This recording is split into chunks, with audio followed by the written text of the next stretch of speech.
तुम्हाला माहितीये का, ओव्हरथिंक करणाऱ्या लोकांची एक वेगळीच दुनिया असते. ते प्रत्येक गोष्ट, प्रत्येक मैत्री, प्रत्येक नात्याबद्दल इतका विचार करतात जितका विचार करणं खरं तर गरजेचंही नसतं.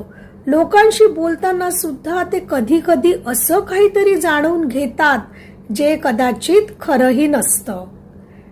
आणि कधी कधी असं वाटतं की एक जाळं आहे जे दररोज अधिक गहरं होत चाललं आहे, जे दररोज अधिक गुंतागुंतीचं होत चाललंय. या ओव्हर थिंकिंगच्या सवयीमुळे त्यांच्या आयुष्याशी असलेलं त्यांचं नातं बदलत जातं. पण या जाळ्याबद्दल त्यांच्या जवळचे लोकही अनभिज्ञ असतात आणि ते काही अंशी बरोबरच आहे म्हणा. आणि जर तुमचा एखादा मित्र किंवा मैत्रीण ओव्हरथिंक करत असेल तर हा रील त्यांच्यासोबत नक्की शेअर करा आणि त्यांना याच्यातून बाहेर पडायला मदत करा.